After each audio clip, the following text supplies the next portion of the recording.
Hi guys, mko aje? Personally niko poa. I hope mmekuwa na wiki fiti, and kama kawaida, welcome to yet another episode of the Graceful Bloom by Sarah Njoroge, a safe sacred space for everyone who want to grow and everyone who want to become the best version of themselves. And today I am not alone. I have a guest on set and I will let him introduce himself before we dive into the topic of the day. Grab a cup of coffee, grab a cup of tea, and let us enjoy this episode till the end. Remember to subscribe and to share because it is the only way you can support us, and we will be so grateful.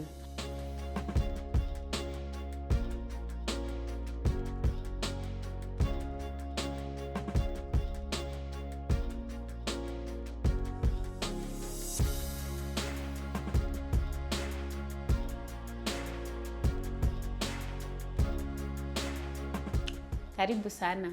Asante. Tumepostpone hii episode lakini finally tumekupata. Finally. Busy man. Kidogo tu. Kidogo? Okay, introduce yourself. Tell us who is Boni? Naitwa Boni. Unaitwa Boni. Yeah, nishawaambia Boni. So huko kwingine ni wewe utawaambia. Yeah, so my name is Boniface Kimosho. Yeah, I'm a lot of things. But we want to know all the things. All the things. Yeah, so I'm the business owner of Steward Cars. Yes. The number one car rental company that we have in Limuru. Wewe. And yeah, so, and apart from that, I also do other things. But at least leo nimeona umekuja. Sikuwa nasema unakujanga kwa watu. Nakuja. I love changing my set. So today I would have loved to be here in the office. Yeah. And I love the aesthetics and everything. You have a beautiful place. You have a beautiful office. People should visit you. Come see what you do in Rimuru. Yeah. Rimuru is a small town, but watu hawajuangi, watu wengine hufanya nini most of them. Yeah. So it is always good maybe to talk about the business. That is how we get to interact. Yeah. And we expand pole pole. Yeah, so Steward Cars is a car rental company. Watu wamezoea kuita kahaya. Kahaya. Yeah. So ukikuwa na gig unaenda mahali badala ya kuenda na matatu. Imagine, oh, I don't like going with matatu. Kibeba hizi kamera zako na nini? Nakuja tunakutafutia gari. And then it starts from as low as 3,500 per day. Wow, very affordable. For the small vehicles. Na tuko na gari zote. We have small vehicles, we have some compact SUVs, we have SUVs, tuko na vans, uko hadi na malori. Malori hapana, bado. We haven't gone to, unajua kuna commercial vehicles na kuna hizi tunazita PSV ama private. Yeah. So right now we are majoring on the PSVs and the private motor vehicles. So kagari kadogo tu, nataka maybe Kademio, Makavits. Unakuja tunakupatia per day. Wow. Naenda unafanya shughuli yako, so if you want for several days. Yeah, and it is the best way to go, especially when you maybe a group of people, you're 2 or 3 people going somewhere.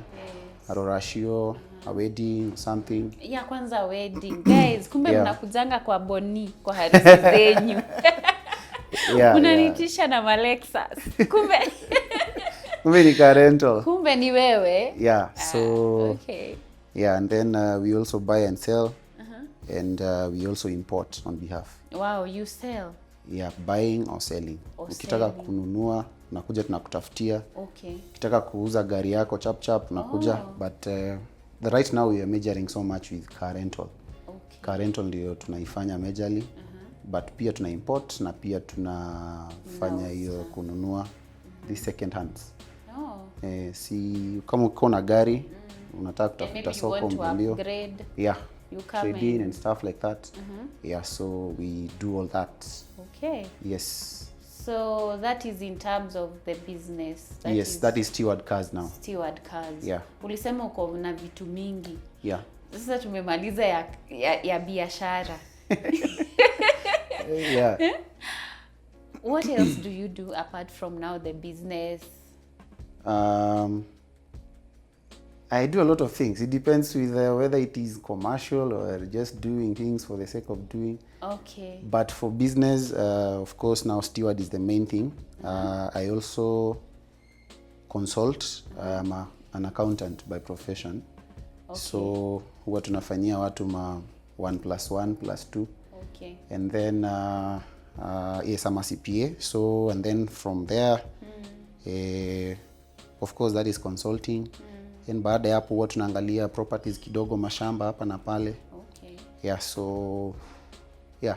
Properties in terms of that is real estate. Watu. Yeah, real estate. Okay. I get it. Yeah, so there's some projects that we do on behalf, of course, of companies, and also on behalf of personally, like people personally, especially some friends or clients who are in the diaspora.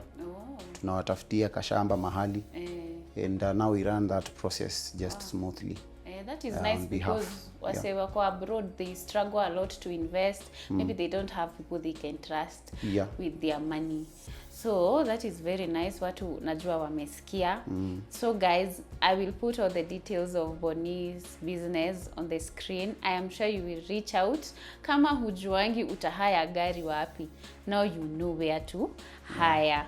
We are in his office, guys. You can see setup ni different level. So I did some research.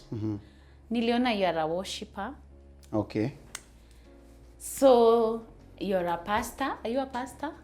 No, I'm not a pastor. You're a pastor, but you're a worshipper. People they do call me a pastor, or maybe mtumishi ama hizo mchungaji. Yeah, but yes, I'm in church leadership. I fellowship at Imani Baptist Church. Okay. And I'm in the church leadership. I'm in the committee, and I also lead the praise and worship team at church. Nice. So labda that's unaniona kidogo kwa mziki hapa na pale. Yeah, so there are many other things I do. Unajiuliza what do I do?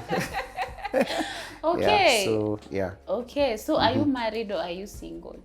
Yeah, I'm married. You're married? Yes, I'm married. Okay. I'm a husband. And I'm a father. You're a dad. Yeah. To a girl, a boy. To one girl and one boy. Wow, nice. Yeah. That is beautiful. Yeah. So guys, kama ulikuwa na akili ingine hapo, Bonnie is taken. Yeah. Usianze mambo mingi hapo comment section. So today I just want us to talk about something that has been affecting us in the society. Not even actually affecting us. I just want us to talk about the church and the role that the church is supposed to play in the society, because kidogo kanisa zimekuwa mingi, kanisa zimekuwa so commercialized, and I have had conversations here and there with the people in regards to the church, asking some, why did you leave church? And as we were having the conversation, I missed the church that, unaona kanisa ya kitambo, ile kanisa yenye tuligrowia huko ndani, like with the kids. Like mi nakumbuka nikiwa mtoi, like church was a must.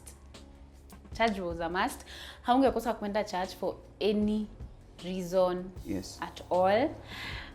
I normally feel like kitambo everyone was born again. I don't know. It used to feel like that. Sijui kama unakumbuka ile era ya kina Daddy Owen, akina Esther Wahome. Do you listen to those old school music? Yeah, so I'm a millennial, so nazijua hizo nyimbo. Unazijua, and until date, those songs they never go out of style. They are just nice songs. And so Bonnie, I want to ask you, mahali tuko sahi currently, what do you think that the church is supposed to be doing in our society?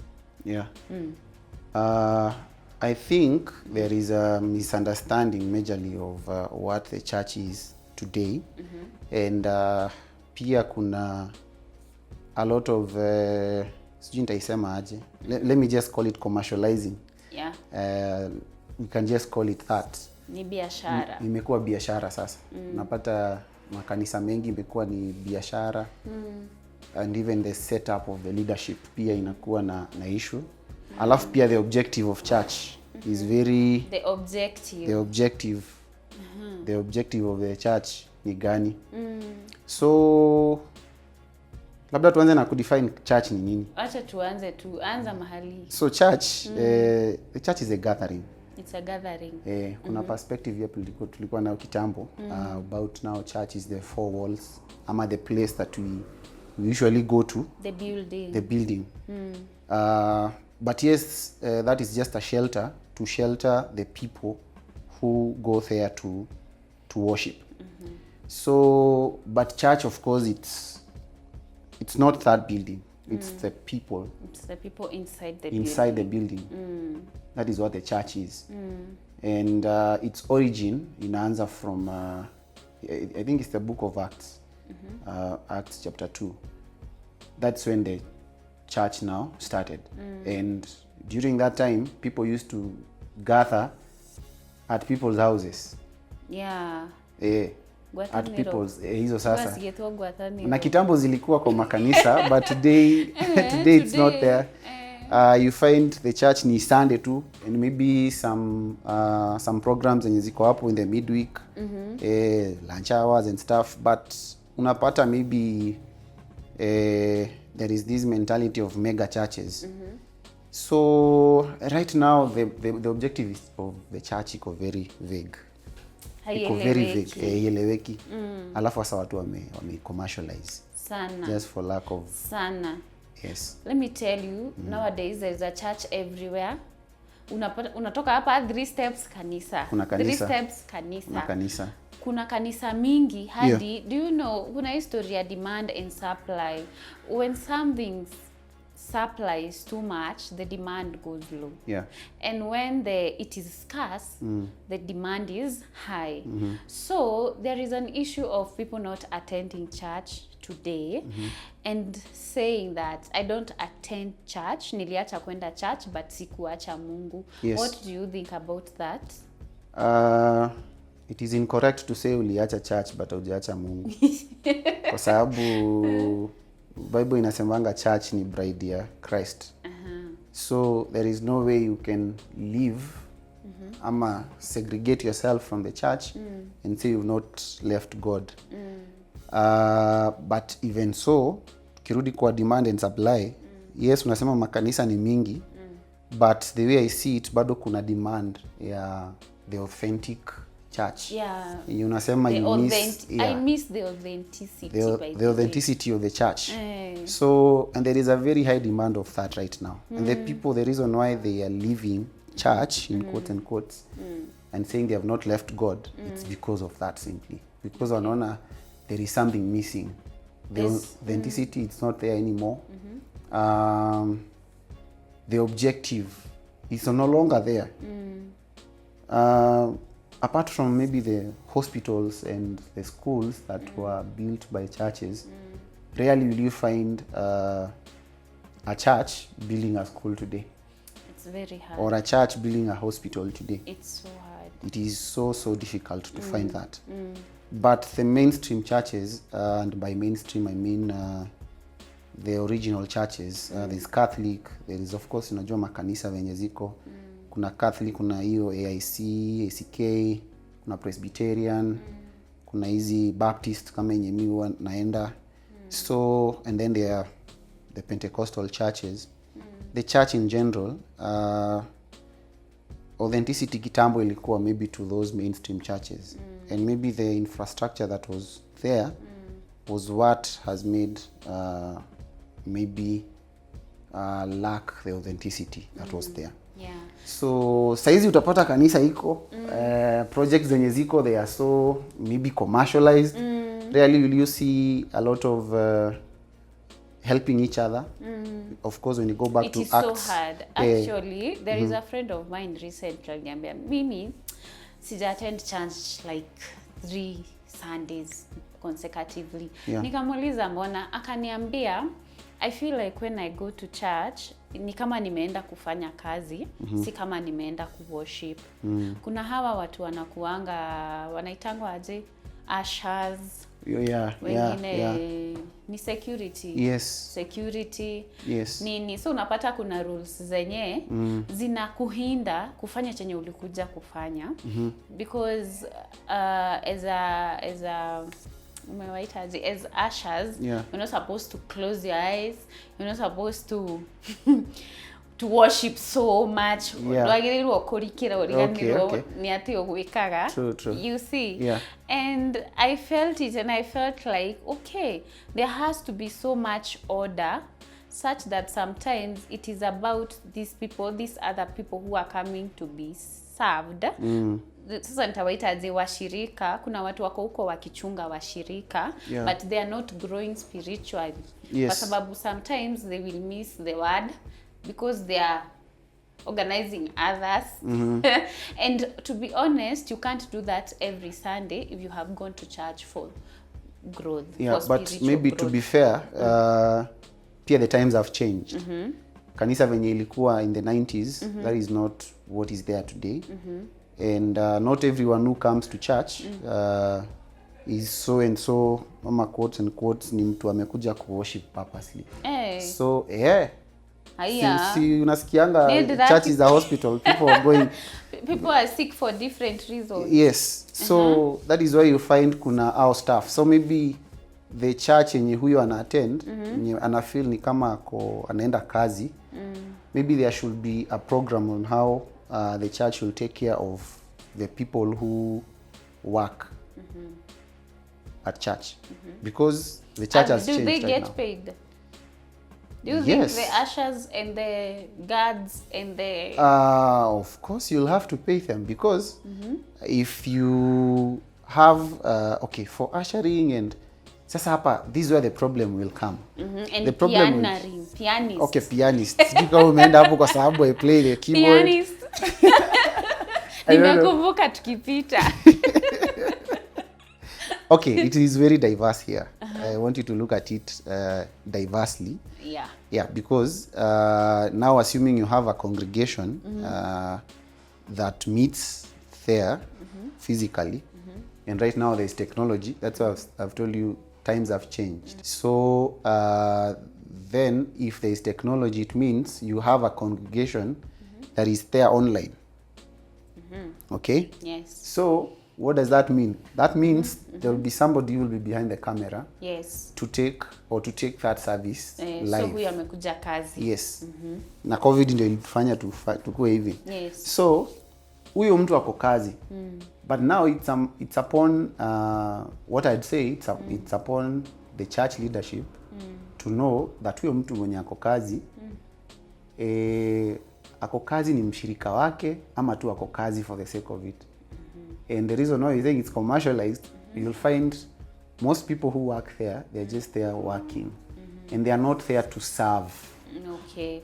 Oh yeah, by the way, you can be that. It can be that you have gone to serve. You've gone to serve. That is what you're offering to God. Yes. And there is this other one who is there to worship, right? Yes. So we just, the way we offer our, the way we give service to God ni differently. Sinda women, but the best way is if you can find people who are ready to serve. To serve. Yes.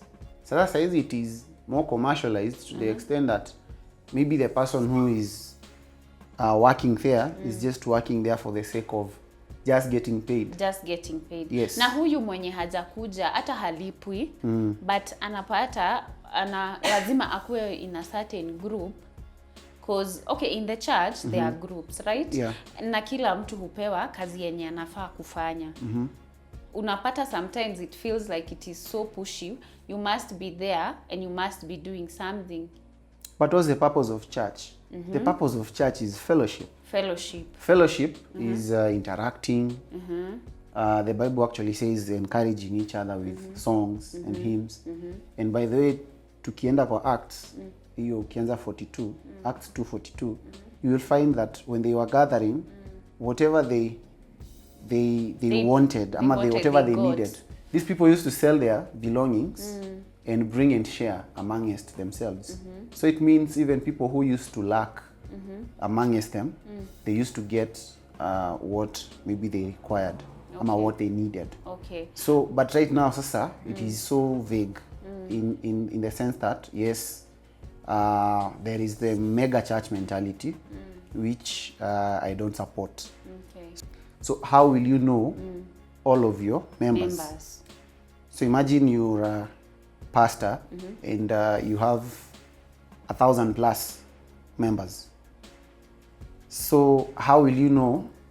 And remember, the purpose of church is for fellowship. And for encouraging each other. And helping each other in times of need. Yeah. So it means there has to be some structures for you to be successful, to have maybe call a congregation a church. There has to be some structures that are there set to take care of every single person who is amongst these 1,000 people. Yeah, in these mega churches, I feel that there are people who attend church, but most of them are dying with depression. Most of them are in serious problems that the church is supposed to be handling, but they don't handle. And that is why I feel kama nowadays the church is commercialized and it is so selfish. Because someone might, okay, wacha tuseme boni umehata church Sundays tatu. There should be someone who is asking you, by the way, mbona haukukuja church? Yes. If you find that they are not even wondering why you are not attending the church, then I feel that the purpose of the church is no longer like ni kama haiwork. Kwa sababu again, kama hakuna structures, what it means, there is no way to reach there is these no people. way. Yeah. You do not have any method or any strategy to reach out to that child, huyo mtoto wa member wako. Yes. Unaona? So there has to be some structures that are there. There has to be leadership that will assist you, maybe as a pastor per se, or maybe even I see churches having several pastors. Yes, so you find there's like divide yes. Okay, I get. Delegate some activities to other pastors. Okay. So that's the way now you can reach out to. You get to those? Yes, to every single member. Sisemi watu wasikwe na churches mega.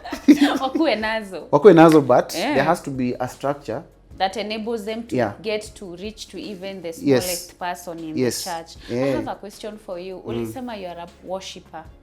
You're in the praise and worship. Yes. What are the challenges that some praise and worshipers face? Okay. Umekuwa specific to praise and worship, but I believe everybody is a worshipper. Yeah. Yes. But everybody is a worshipper. I'm a worshipper, but sasa kuna ile, you're a worshipper on your own as a person because obvious worship is a lifestyle. Na kuna ile sasa ya kanisa, ya pale mbele wewe ni worshipper, you're in the praise and worship team. And just give us some of the challenges that maybe you have faced being a praise and worshipper, maybe even when you are young, okay, before marriage and even after marriage. Do you think that there are some challenges umedil nazo? Because I think as a leader of the praise and worship team, you know, as a person, you do still have your own challenges. You have your challenges. You have your own challenges as a person, as a human being. So, but service nayo, ama kuserve kwa church, it doesn't, it doesn't care whether you, whether you're good or not. Or not. Yes, but that is a major challenge. There's sometimes unaweza feel, I am so down, maybe I am not supposed to go there. But you needed to be there. Thank you for coming to that point. Yeah. So, hata before uendele, history ya church, there are people who serve, like the praise and worshipers. And sometimes you might feel that, I don't feel like serving, I just want to sit and be served. Yes. Unaniget? So where do we strike a balance between the two? Because kama wewe tumekuzoea boni uko pale mbele. We don't care whether you're going through a crisis in the moment. Yes. We just want to see you there. You get that? Yeah. hata hakuna mtu anakuuliza how are you doing or anything, but uko na hizo vitu umebeba. Yeah. So people might find it weird when you decide today I just want to sit and be served. Ama people don't Sasa that's why find I've it told weird. you, come up the praise and worship team is amongst wale, the workmanship in the church. They are the They are main. amongst. They are amongst. They are the main. How wale watu wa media, the people of the media team, Yes. the ushering team, the security team, the praise and worship, they are amongst the workmanship of the church. Yes. And it means there has to be some structures in the church to see how now that balance can be struck in a way that maybe wakuwe na services zao. Yes. Yeah, they you have arrange to meet. some services for them. Because They have their own time to be fed spiritually. Maybe. Because even Yes. therapists wanaendanga kudetox. Therapist wanaenda Therapist when ukikuja uambie Therapist therapist wa mashida therapy, zako, ako pia yeye na therapist. Because they cannot just take in everything. They need to talk. yeah, but to it can be a detox. sequence of something because therapist naye atakuwa nani atamshughulikia. They have people. They have people. Imagine they have people. Yeah. And mimi, I was a praise and worshiper pale mbele ya church, and I'm telling you it is not easy. I have faced some challenges here and there, and it was not easy. And there are some things actually, hata wacha nikupe kitu simple. There are some things that I feel that are exaggerated in the church. For instance, tuseme uko praise and worship, tusiseme ni sai, tuseme kitambo, maybe hiyo you're not in a financially stable position, unani get. But sasa kuna pressure kama za lazima praise and worship wavae hii uniform, so kila Sunday unapata Yeah. lazima utafute outfit ya blue hii Sunday, next Sunday ni yellow, next Sunday sijui theme ni nini. And maybe you're a very good worshipper, so I want to ask a question. Should people consider some of these things and wajiulize kama ni necessary? Because there might be someone who is a very good worshipper, who want to come and worship, who want to come and serve God, but since they cannot afford hiyo pressure ya kila Sunday, wanaamua kuketi chini. Kwa sababu sasa unajua kuna hizo sasa zita constraint mtu kwenda kuserve. So it's a very tricky thing. It's a very Because I feel like everything is exaggerated nowadays. The humanity it is like ni kama haiko. But again, you just have to be open-minded towards it. I'm open-minded kabisa, but I'm looking at both sides. Kwanza mimi sikuwa napenda uniform. Mimi sikuwa. Kwanza si watu wachuka. Mimi kitu sikuwa napenda ni uniform. Like kwa nini ninavaa Okay, yellow? but look at it this way. Maybe it is a way kwa sababu kama wale wenye wako wanavaa hizo uniforms. Maybe there is a certain theme they want to achieve from it. You know, you can't just draw a line and say they are not supposed to lazima to be tufanye doing it. hizi things. But lakini of course, tukifanya situfanye basi sometimes Sunday it's overrated. Sometimes it's overrated, yeah? Tufanye Sunday moja basi. But sasa lazima And then hiyo ingine bora we are okay and we are decent, tufanye kitu ingine. Hii pressure ya red, mustard, burgundy, nini. I am okay, but we can say this. Tunaweza tukasema wenye wanafanya because for me naona uniform is just something physical. Unaona? And I've also seen many praise and worship teams. Yes, wanakaa vizuri, the setup and the uniform and everything is okay. But again, when it comes to maybe the practices of the songs and the kind of songs they are singing, maybe it's not that it's not giving. It's sijui tutaitaje. Maybe it's not as good or as perfect. And maybe tukisema hivyo maybe tuko bado tunawachapa in a way. So kwa sababu utasema worship comes from the heart. But again there is a sitaki kuita perfection. But again you have to present something that is good. Yes, in the presence of God. I understand. Yeah, so if it just goes mainly or majorly to uniforms, again, it doesn't make sense. Yes, but uniforms are still okay. They are okay. They're okay. Yeah. If But you do your they kind practices well, you have your own prayer sessions well, and you're perfecting the songs well, it is okay. It is okay to It do is okay. the Kama you can afford, it is okay. And What then if they're you not can't supposed. afford and you want to Then you're not serve? supposed to judge that person who wants to serve or has the ability to serve, but has the inability to purchase maybe those uniforms. Yeah. Kwetu hatuvangi uniforms.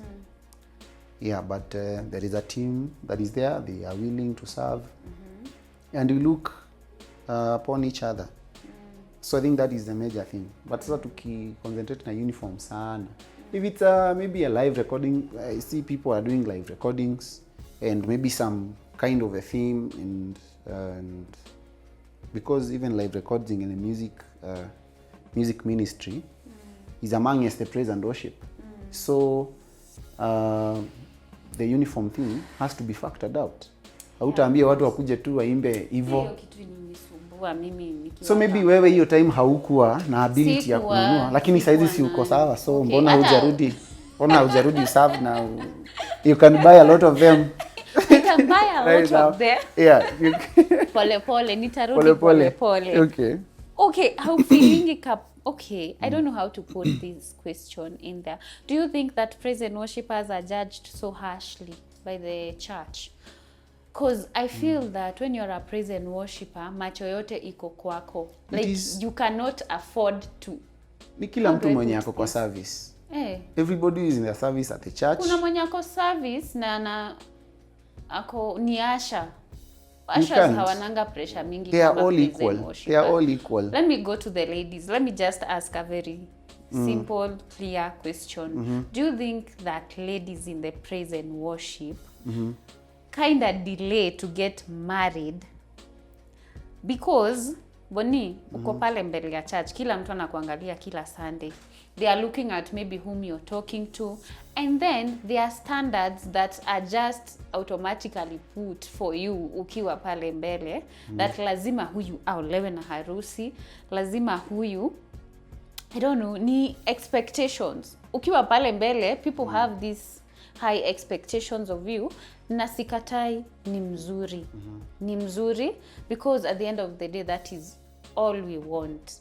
But at the same time, akionekana na kijana anaambiwa ameanza tabia mbaya. At the same time akichelewa kuolewa, tena she's a topic of discussion. At the same time, oh my God, let me tell you, being a lady and being in front, pale mbele, it comes with a lot of pressure. But for me, I think it's for everyone. You might even miss good suitors because of the expectations of the church and the people who look at you. But I think it's everyone. Everyone as in? It's everyone. Even the men? Yes, even the men. Yeah. By the way. Kwa sababu even if a gentleman is pale mbele and a lead the praise and worship, the expectations are still there and everything else. So maybe pia hata njia zake zita, but it's everybody who is at the service. So kila mtu mwenye anasimama pale mbele let me ask you, so how do you date while you're serving? Sasa dating is a very diverse topic. Hey. It's a very diverse topic. Kwa sababu dating, tupe tu example na wewe ulipata aje mtu wako? Is dating biblical? Tunaweza anzia hapo, is dating biblical? Hebu tuambie. Just asking. Mimi sasa hata sijui kwa sababu mimi nadhani mimi sijawahi sikia anything about dating biblically ama in the Bible. Hakuna dating. No. Ni ukuje twende tukisonganga. Ni wanaenda wakiendana. Wango Boni, you're lying, you're a liar. But now because again to call 2026 and watu lazima wajuane. No, yeah. Yes, but anyway. Watu hawakuwa wanajuana kwa kanisa. Kwa kanisa aje? Kwa Bible ama tunafuata script ya Bible. So kama script, is it realistic? Okay, it is okay to look at the script. Yeah. But let us also be a bit realistic. So let's then be real. People do date and people do get married after dating and people do leave each other. We've seen that. Yes. Naona? So what was the purpose of dating then? To get to know each other. To get to know each other. But then when are you leaving each other after? Why are you after living together? So I mean, there's a gray area hapo penye. It's not so much clarified, and maybe the church is not doing what it's supposed to be doing to bring clarity onto it. You see?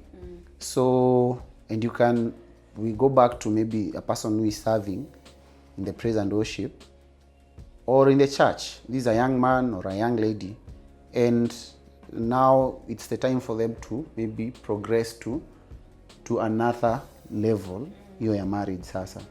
So of course the time that we live right now, there has to be that dating. But then the question we should be answering ourselves now is, how do you do it as a Christian and not do it just like anyone else who can just do it out there? Hapo ndo I think you as a person unajijua. Si ndio? So but sasa church haitakangi kujua kama wewe unajijua ama you're not doing something wrong. They'll just judge you. It doesn't. They just judge people so harshly. But it's a hard thing to see, ama to witness, ama to experience. Kwa sababu expectations itakuwa hapo. And sasa unajua umeimagine ni kama imekuja to dating and marriage, but all the same when we come to a church setup, nitumie maybe a practical example. There's a friend of mine kitambo kidogo, yeye alikuwa na serve kwa church na alikuwa kwa music. The guy used to play the keyboard. So when he's playing, ikafika time yeye alidesire, it's time for me to get married. But now he did not have the ability, which most of the gentlemen today may not have the ability to plan for a wedding and all the logistics and everything. In fact, nobody usually has that ability, apart from people who are maybe getting married and they have already established themselves. Why is it so complicated? I think that people should just wake up and go get married in the church without hizo mambo. Sasa yeye sijamaliza story. Sasa yeye alienda akaambia pasini aje. Maybe I want to get married and I've already seen so and so. He had already identified the person who he wants to get married to. Seeing meaning dating. Yeah. Hapo unaruka boni. So pasi akamwambia hapana. So lazima unataka okay, sasa tutafanya hivi. The guy just wanted wakuje waombewe Sunday. Just a small celebration and then mjamaa waishi. But pasi akamwambia hapana. So fanya hivi, enda tu tafute watu wawili ama watatu ama wanne wenye watakusimamia and nini. So all the conditions that the pastor gave him then, they were conditions that looked as if this is just a wedding you're planning for me. So when the guy went and started planning, kuangalia zile requirements zenye pasi ameniambia ni hii na hii na hii na hii, akaona hii ni wedding. And I was trying to avoid all these logistics and the cost because I do not have the ability. Yeah, so akamwambia mimi nimeshindwa. So then the pastor was like, adamant, you have to do all of this. So what happened? The guy could not do it. So walichukuana wakafanya nini? Wakaoana. So it ended up with maybe the pastor coming and saying, no, this person will not play and nini. So he did not even continue with the service that was there. Because hapo obvious kuna friction. So I think that is a role the church is supposed to be playing. Si hata huyo pasi. Now I think in this situation, huyo pasi hata angesema I will fundraise for you. Kama nataka afanye harusi, basi si washirika wamsaidie ku raise hizi pesa. But what was the problem of just them doing a simple thing? Yes. So that's why the problem is. Because kuoana ni is these two people. Yeah, but of course now tusitoke kwa nini kwa topic, it's upon the church to take care of the youth that wants to transition to marriage. Yes, imagine such and a give them the youth has necessary been mentorship. in that church. And, yeah. Amekuwa akitoa nini? Okay, kuna sadaka, kuna 10%. But when it comes to when he's maybe in such a situation, kanisa tena inajiondoa. Inataka bado hata if he's not able to do it. Si imekuwa commercialized. So si iko na haja tuna tithe na sadaka na rent kanisa na location. Oh my God. So you can see. That's where the problem is. The breakdown is here. The church is not doing what it's supposed to be doing. It is not doing. It is not doing that at all. Yes. That's where the breakdown is. So I can just sit down and nasi nikianzisha kanisa nitakuwa na washirika wengi. Exactly. Na nitapata sadaka. So tomorrow jina fani tu hapo church na nawaita mnakuja. So sijajua what I'm supposed to be doing. Let me ask you, is church a non-profit making organization? Yes, it is. Yes, it is. Not taxed. I told you I'm an accountant. Churches are not taxed. Yes. Yes. I think people are doing money laundering with churches. So you can't claim. I'm just saying, I'm thinking. Nikiangalia in a wider lens. Unaweza utoe sadaka ya 1 million, but biblically unajua unafaa kuuliza. Ati sadaka, kuna kanisa unaenda wewe ndio unapewa pesa badala ya wewe utoe sadaka. Of course, yes, but kuna unajua ukienda, a church is the only institution that you can bank the whatever amount of money, and the bank will not flag. The bank cannot flag it as like what really happened. For instance, you might be receiving a tithe of, churches have pay bills or today. Support.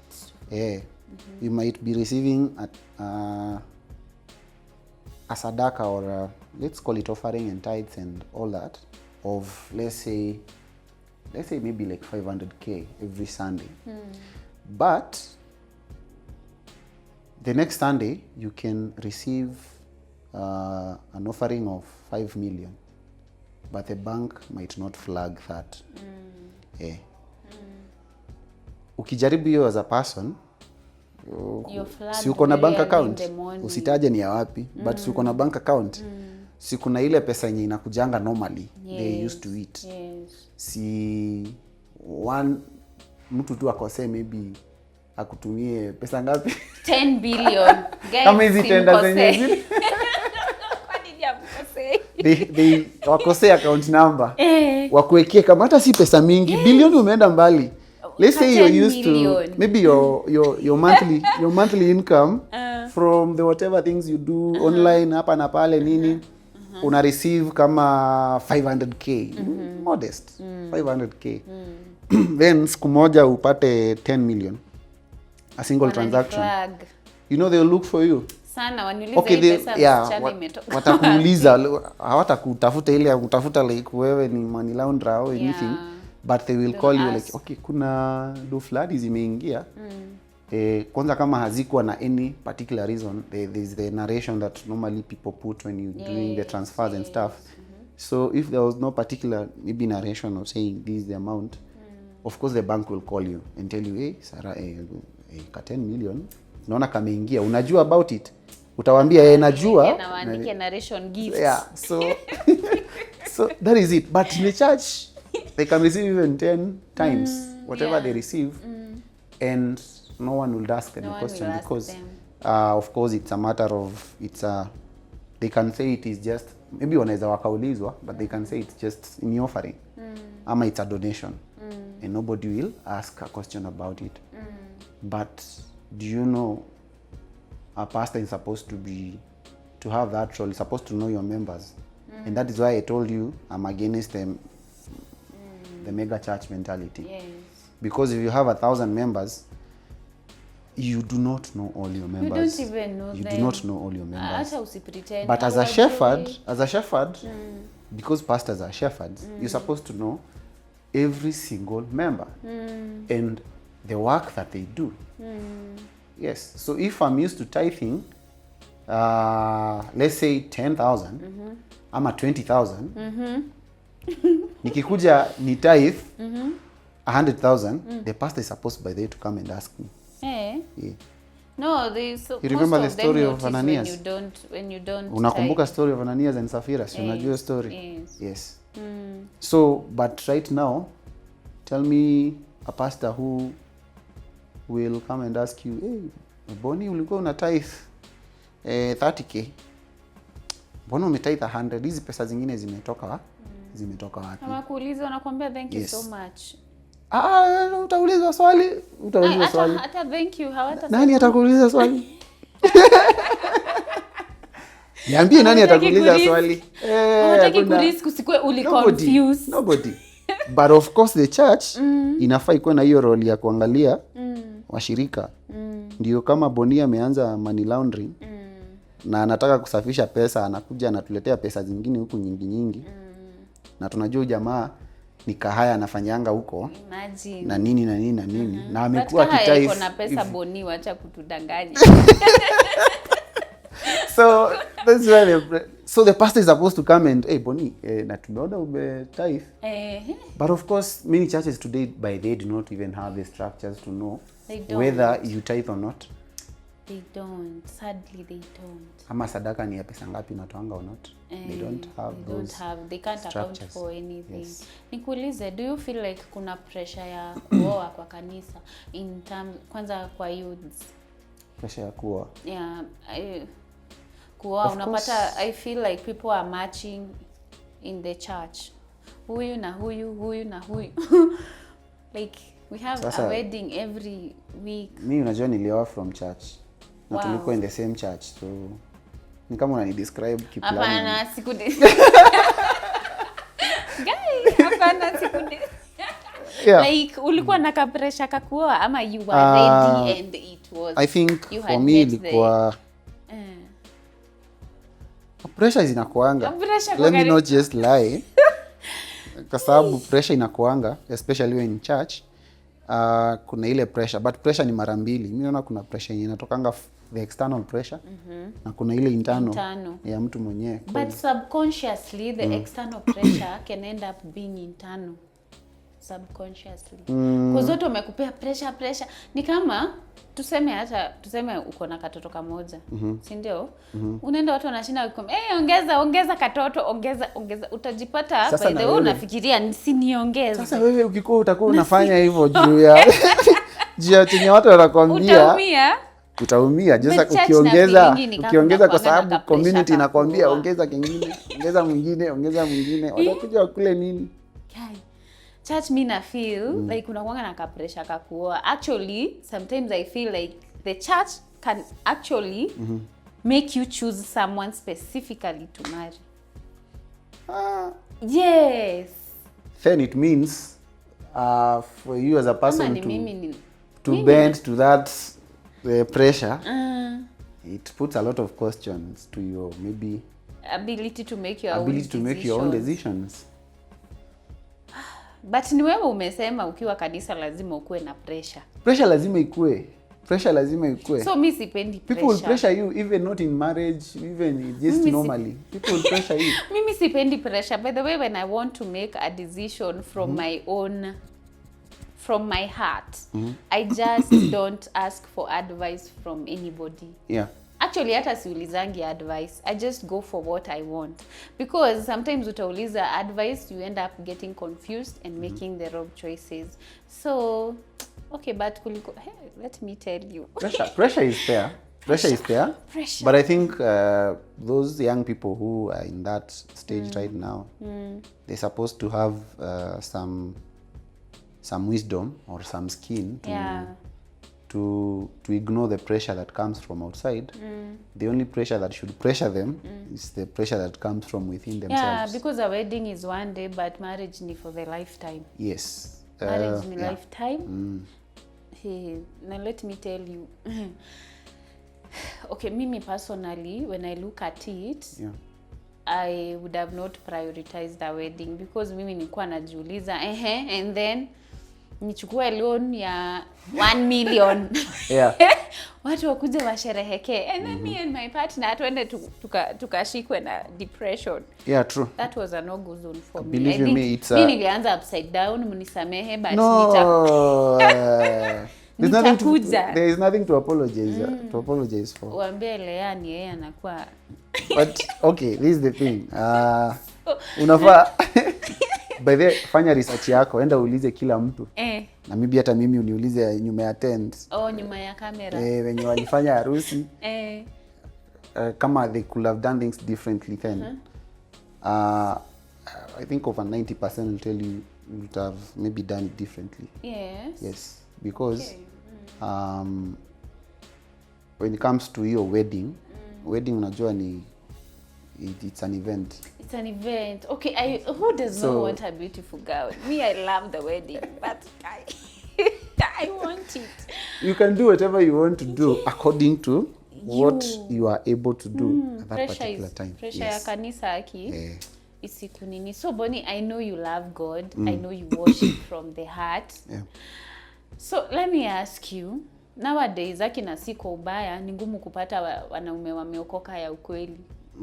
Like wacha hata tusiende mbali, it is hard to find a man modo urari kira akahoya Ngai. Like some of them, they feel like it is a sign of weakness for you to surrender and worship. Have you ever thought about that? Like unaonanga kama wanaume wengi it is so hard for them to just worship, to be vulnerable to God. I've seen a couple, but they are very few. In the society today, men and church and spirituality, like I don't see like ni kitu nitaiweka aje sasa. Sionangi kama wanaume wengi huomba tuanze hapo. Okay, wako wenye wanaomba. But hii story ya kwenda kanisa kuomba yani relationship ya wanaume na Mungu, it's very shaky when I look at the society. So how are you able to maintain your relationship with God na unaifanya ikuwe serious? So a relationship with God is personal. It is personal. It is personal. So different men have different kind of experiences with God, or have a different understanding of God. Then that will definitely dictate, because the way I relate with God is different. It's not the same with the way somebody else will relate with God. Okay. Having said that, kuna pia pride. Just pride. Yeah. Let's just call it the way it is. Ni pride. It's just pride. And the culture also has raised a man to be kind of immune to maybe emotions, feelings, and vulnerability. Yes.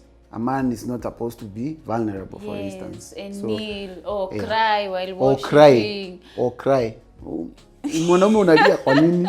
You see? Before mwanaume, I think deep. But you know, it is a culture. It's a culture. And it has been trained. It's something most men has been made to go through. So kipatana na mtu mwenye yako na hiyo skin ya mimi siwezi lia, mimi siwezi fanya, mimi siwezi kuwa emotional. So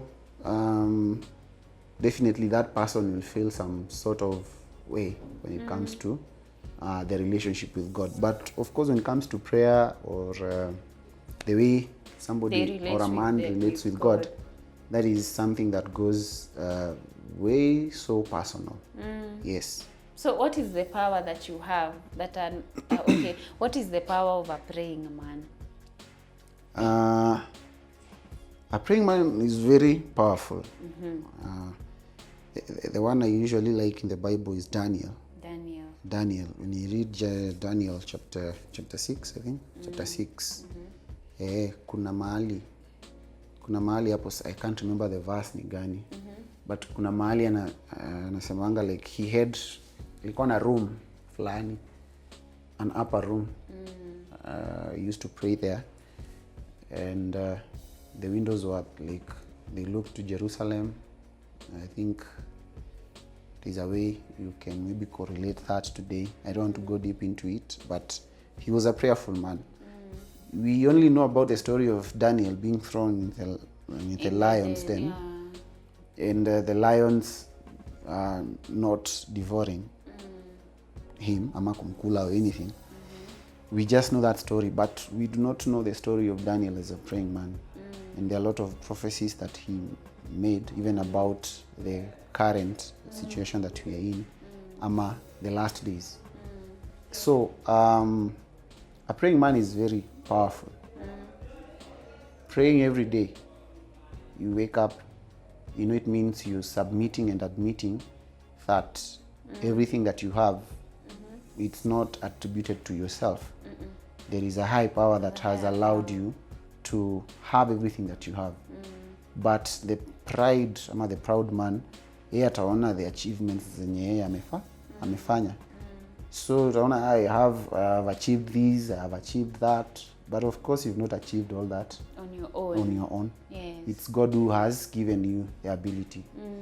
So I think it's the conviction that maybe some men do not have, but I know a praying man is very powerful. Yes. Maybe for your own specific reasons. Maybe you have experienced God Yeah. in your own personal way that makes you feel so convicted about the same. I remember there's a time I went to the prayer mountain. Nimekumbuka sahi.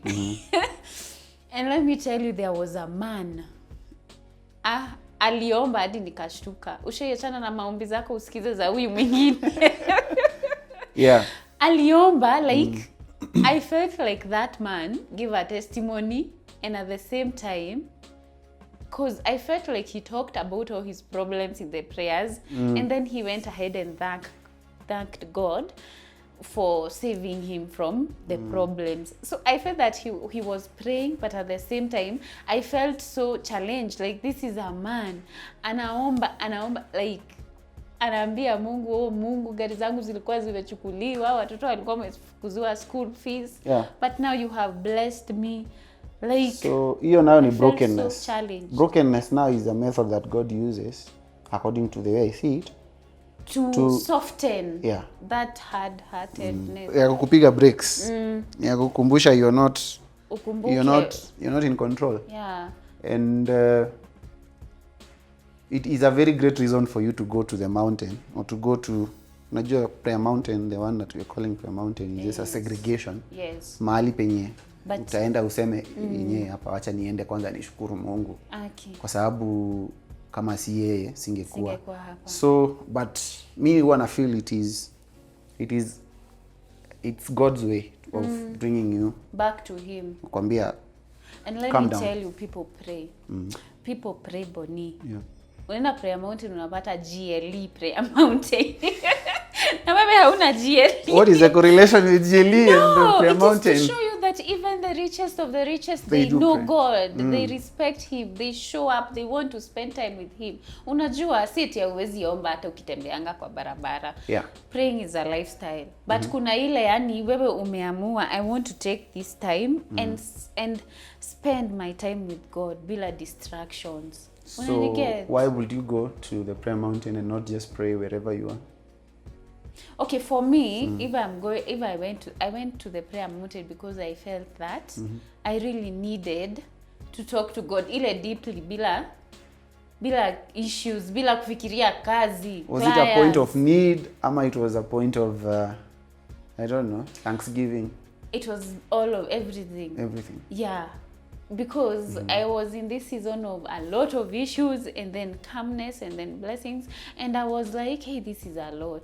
Like, I need to have an intimate time with God, and I don't want distractions. Unajua unaweza sema I will fast and pray as a way of thanking God, si ndio?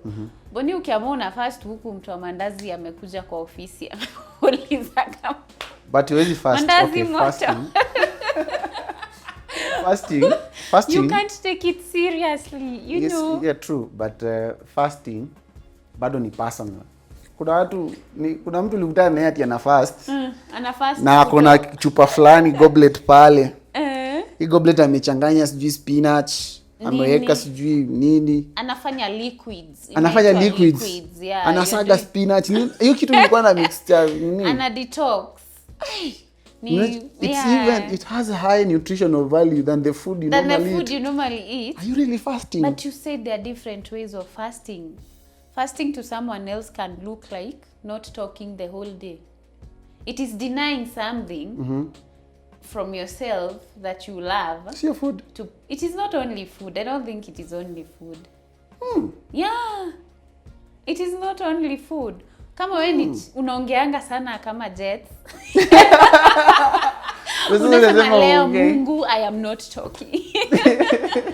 If you love sleeping, it is depriving yourself of what maybe you love. It's self-deprivation. According to me, I don't know. According to me, yes. If I love sleeping, so silali, I'm spending that time to talk to God. Yeah. See it you fast and then your time when you ulikuwa unalala uende ukafanye kazi. Unapea God hiyo time. I don't know. But the way I will research more. Me naona fasting, the way I understand fasting ni just drawing ukijideprive of it, you're doing it purposely to draw yourself closer. Yes. But it's not here or there. He close kwa sababu unafaa ukue close to God all the time.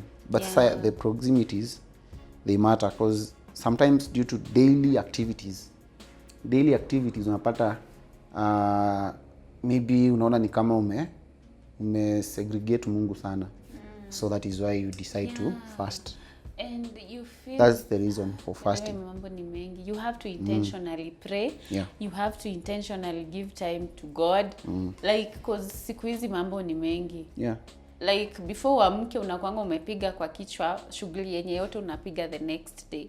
Social media. Like the world, like actually how do you keep your connection with God now, like in the noisy world that we are in? We are privileged right now. There's technology. There's a lot of way you can do all of that when you're still working. Yeah. Yes, so yes, I listen to sermons when I'm just working. Naweza kuwa ninaenda kufanya pick up ya gari ama drop off ya gari, but because it will take maybe an hour plus, I can listen to a sermon. You can listen to a sermon. Maybe a pastor usually listen a sermon from. Yes. And then nowadays you notice that everything imeharakishwa.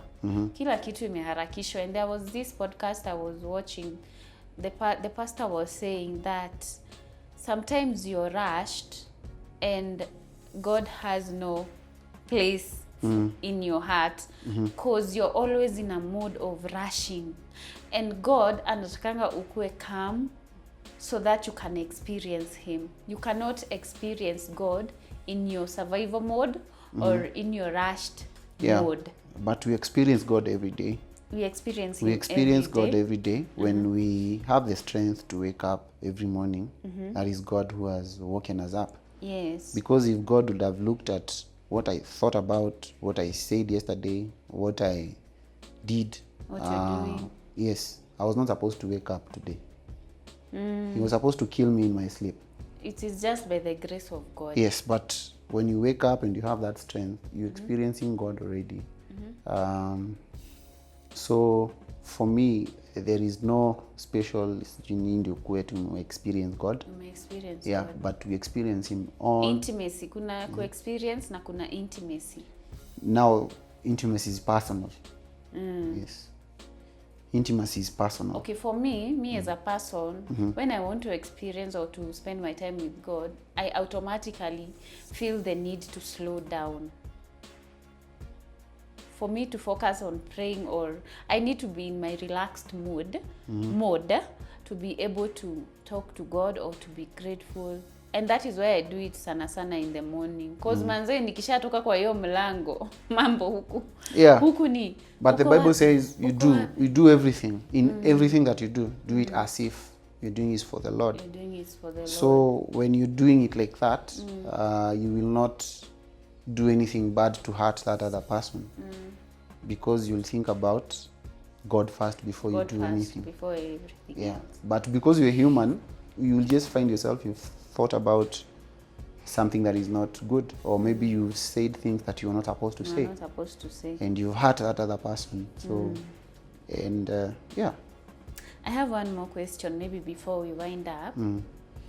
How do you maintain your faith even when you're in your season of answered prayers? Again, when you say unanswered prayers, you majorly make it seem as if When you're prayers living, is okay, let me put it this it's a way way. of asking When for you're things. living in your Yeah. how do I put? When you're living in your answered prayers, when you have the blessings, the money you pray Yeah, for, when you're living in scarcity, or maybe you know, tuko na hii issue And kama living in wanadamu. abundance. Yes, Yeah. in abundance. Let me ask it that way. Kama wanadamu tukiwa na shida, we go to God. No wonder nimesikia ukiniuliza nilikuwa nimeenda prayer mountain kwa nini? labda ulikuwa umeenda kuombea Graceful Bloom. Not really. Mungu nataka kuanza hii. Na sasa hii Mungu ufanye. We So, find ourselves creating prayer time mountain. for God because we have these needs and wants and everything. Yeah. But if we are just being fueled by problems or issues that we want to start, Yeah. how about when we are in this season of abundance? How are we supposed to maintain the faith, the fire, the zeal? When you have everything that you've Okay, yeah. Let us assume God today amekubless, amejibu maombi yako yote boni. Let us assume account yako iko na 20 billion. Will you still feel the urge to humble and worship every day the way you normally do? You know, there's somebody who said, if you want to know a man, you give him sijui pesa ama nini. And True kuna colors. perception nazamanga mtu alichange. Alipata pesa akachange, akabadilika. Yes. So I think mtu na karakta yake anakuanga tu. Yeah, but when you say season of abundance, abundance ni ile time there's nothing bad happening. That's how I see abundance. Yes. Like everything is going on well. Yes. You're able to sort out your bills. You're able to take care of everything else. There are no problems. And as a person during this time, sometimes tunasahau wingi Mungu. Sana. Tunasahau wingi Kamoto Mungu. kanaanza kuzima. Yeah. Yeah. So maombi sio mingi sana, and most of the people. Yeah, but I think ni perspective tu. Si perspective. It's It happens. perspective. It happens. Na unajua ni ukweli. Ni perspective too. Okay, for me, I'm trying to look at a situation where we were like doing perfectly well. There was a time that everything was okay, and you still maintained the faith, the zeal. you know, now faith, we should take faith to be broad beyond everything else, beyond everything that I have. You said you saw a GLE. Kwa prayer mountain. So hiyo mtu faith yake iko wapi? Unaona? Hey, guys. But again, there is also a perspective in Liskia place. Mtu akisema, it was a pastor who was speaking, akasema hata watu wenye wako na hizi magari kubwa ndio wanasikiliza hata kusikiliza gospel songs. They have big testimonies. Yes. I think they have big Pastor T mentioned that thing. God Nilikumbuka kwa sababu alisema the analogy that he gave was like mtu akikuwa mtu ako na amechukua maybe a loan of 100 million. He needs God. Na ako na mzigo sijui umetoka wapi.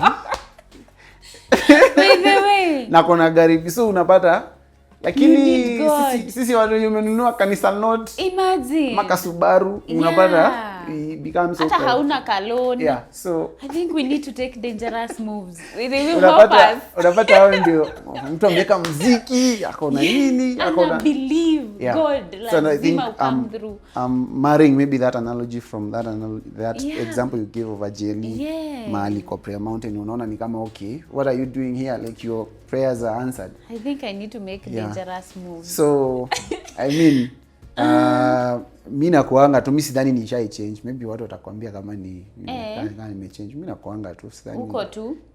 I think you can give me 10 billion and you will not know. I test you. You will not know I have that amount. But I'm just saying, okay, I've not touched billions, but I mean the understanding of who God is in your life. That you're nothing without Him. Yeah, that is everything. That is I think the way I can maintain my fellowship with God and my faith with God in my abundant season in life is Thanksgiving. I love Thanksgiving because... Okay, Philippians inasema, you thank God in everything. In everything. Would you thank God in a time of need? Yes, I will still thank Him. Because even in my time of need, the way mimi I survive in life or I go through life even without so much worry is because I first thank God for what is going well as I wait for Him to handle what is not going well. Yeah. Kwa sababu Boni, unaona hii maisha yenye tuko, things are happening so fast, especially nowadays. Yeah. Unamka unapata sijui nani alikufa. Unapata like even the Bible says we should number our days. Unapata people are dealing, kila mtu, okay, I don't know how to put it, but I think kila mtu kuna kale kashida na kuanga nako that keeps them going back to God and telling Him, God, hii nayo Mungu ni wewe tu unaweza handle. Unanigea? Let me tell you, there are situations you might find yourself in. There was a time like una experience a calamity after another calamity. One. And to make that person like understand you're supposed to thank God in everything. I remember during that time I was like, okay, asking God questions like why am I going through all of this? Yeah, so every person has that phase whereby they go through a very harsh period, and believe you me, kuambia mtu shukuru, it is very difficult. It is very difficult until they learn that seasons na maisha ni Mungu. Mtu anakuja na kuuliza swali, mwambie how did all this happen? Kwani God alikuwa wapi? Yeah. Unashinda utajibu aje huyo mtu? People are going through issues out here. Yeah, so and unapata the only way you will survive that thing is to take it easy. Yeah. Is to stay calm. It is to know that God got your back. Yeah. Kwa sababu in this season of life, we cannot control everything around us. Yeah. We cannot. Unamaliza hii unapata sijui imefanyika. Una get? The only way, I see people who don't pray. I see people who are just there, and I wonder, where do you get your strength, guys? Let me tell you, God has His own ways. There's a sermon, I don't know if you know this preacher, anaitwa Vodi Bocham. He's among his favorite preachers I listen to. There's a sermon, Vodi. I'll check him out. He's an American, but I think he died last year. He's an American preacher. There's this sermon he preached about brokenness. Ukienda uitafute watch utaona. Yes, so like it is a way God uses to just remind you where you are and remind you the world you're living in belongs to who. Yes. And remind you who you belong to.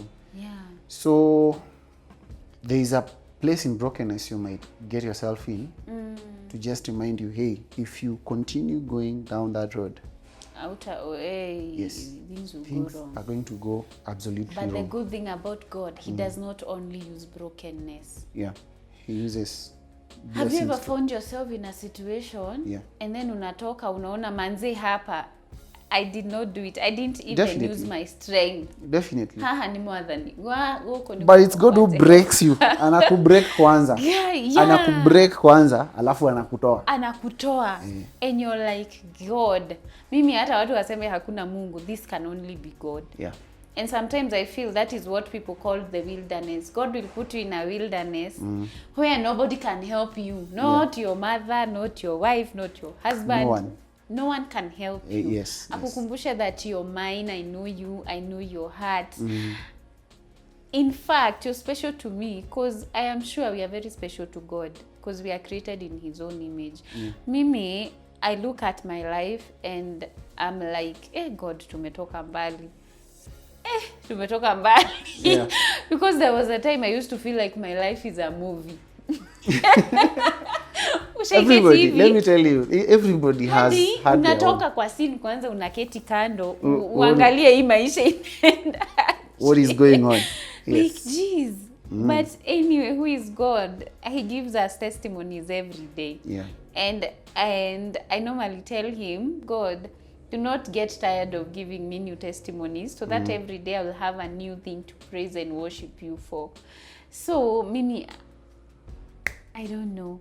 This has been such a beautiful conversation. Sija preach. Huyu ni yeye preacher. Nimepreach kweli? Uta preach. Mi karibu ni preach. Nene dhiago wogai wata. Ukaione. Ona. Okay. Niogia toinira. Niogo toinira. Sina sauti sahi. Hauna sauti? Kwani naendanga inakuja saa ngapi? Kuja church Sunday utaona tukiimba. Hiyo church yenyu umesema inaitwa Imani Baptist. Imani Baptist. Imani Baptist Church. Okay. Yeah, we took on a Bible study from 10 to 11. Of 11 to 1 p.m. there's now the service, the main service. Yep. Okay. Unafanyanga Bible study kwenu? Sera ulienda church ni? Hilo swali ni. Oh, sorry. Nimechukua podcast yako, sorry. Niulize, naendanga church? Yeah. But hapo kwa Bible study, I just study it on my own. It has been so tricky, like sinakwambia mambo ni mengi. Unakanga hivi unashindwa, nilikuwa naenda Bible study, hii time yote nilikuwa natoa wapi? Unaniget? Because like you're here, you're there. That is where I'm saying you have to be calm and leave everything else for you to attend such. You have to sacrifice. I need to sacrifice more and attend Bible study. But anyway, I'm a worshiper. I still sing. I still worship. Unaniget? I go to church. Nasonga ulimba ni mwana. Yes. I will. I write and I will sing. Nimeimba. Dona ina dogeinawe borugo kahora, and then you say that you have sung. You have not sung. But this sijaona ukiweka songs. Hawimbi. Sinakwambia mambo ni mengi Boni. Okay. You know, like after umeonekaniwa. After nimeonekaniwa. I've been writing. You know. Okay. And kwa hiyo kuonekaniwa bado kuna challenges. Yeah. Because as a woman sometimes you're in the face of uko marriage, uko mtoto, uko kazi. Yeah. And nimekwambia for me to feel inspired or to hear the voice of God, I have to put everything down. Yeah. I have to hibernate to be able to write or to get inspired or something. Okay. So hibernation makes sense. Yeah. There was a time you went missing a lot. But yes. nikadhani ni COVID. So it was during that COVID time, I think 2020 to 2021. Go kwa office kingine huko. Yeah, so like I used to see you, but then once ukapotea, but nikarudi nikaona mwana mwende. Unajua COVID nilikuwa campus, nilikuwa shule na nini. Okay. Hey, let me tell you, that season of my life was chaos. That is why I'm saying kuna season Mungu anakutoanga ndani yake and you're like, this can only be the hand of God. Yeah, true. So thank you so much for hosting us for the Graceful thank you so much podcast. for having us. Nakutembea karibu tena na tena. Leta topic ingine. Tufanye topic ingine. Tuongee tu. Ndio? Yeah. Hiyo ni wewe utatupea hiyo topic. Si hii ulipotea. Nilikwambia Boni topic. You are the owner of the podcast. Kumulikwa hivi. Si ndio? Spotlight. Naogopanga kidogo. Unaogopa? Kwa nini? I think hiyo nayo Mungu aliniondolea. I think when the spotlight. I don't even think about people. I don't know. I don't remember. Sikumbukangi. No, me for me it's just the spotlight. I know. Boni tunakuangalia. Boni tunakuona. Boni ni wewe uko hapa. Ni wewe. Sara ni wewe na You don't nilimuona maso. I used to be so scared, but I felt that hata hiyo time unasema I hibernated, mimi kuna time hata siku ya social media. Nilikuwa nimeachana na vitu zote. I just wanted that time for myself to reset. And maybe it was just a season for me to get new purpose and understand why am I doing what I'm doing. Unaniget? So, and it was more harmful. Ni kama you have a talent that God has given you but you are not doing it. It harms you more when you're not doing it. Kwa sababu hiyo kitu hukusumbua. True. Inakusumbua tu inakusumbua. So, I would rather do it than hii maisha tunaishi once. I'd rather do it than not do it and then regret. So, as I was saying, we will do another topic. Hiyo ni wewe utatupea. Naona you have a branded t-shirt. Unajua nilijua unakuja so nikavaa. Ukavaa. Niko na sweater. Enyewe ukomboka. Lazima watu wajue. Yes. So, by the way, we're so broad. Tunaingia Nairobi sasa. And we deliver cars, by the way. You deliver cars? Ukihaya hata ukiwa kwa nyumba kwako, unatupinia tu pin location. Wow. Kilipa ututumie. There's a process we give our cars to drivers, of course. You have to have a valid driver's license that is at least 2 years old plus. Ufai kuwa lana because of insurance and stuff. Your ID, both sides. Kituma hizo vitu, tunakupanga contract, tunajua ni siku ngapi, tunakuuliza uko wapi, tunakuletea hadi hapo. Yes. So guys, tutaweka contacts hapo. Make sure you reach out to Boni wa Steward. He's a good guy. He will give you good services. Obvious. He will give you good services. So thank you so much guys for watching up to this far. Guys, msijaribu kusahau that if you want the best photography, unakimbia pale Jet Studios. If you want the best makeup, you know, by the way, tunafanya microblading and we have this offer. Tunaifanya na 6,500 only. Make sure you show up at Jet/Lashes Beauty Hub and book your slot. Kwa sababu guys, we want to be waking up looking gorgeous. You know, hakuna time ya kuwaste tukichora hapo eyebrows. So guys, thank you so much. I love you so much. Remember to subscribe, to share with your loved ones, and to always comment on the comment sections. Tuambie ni nini mnataka tuongelele. You know, it is always nice to have these conversations. They are so beautiful. So guys, nawapenda, and until next time, bye.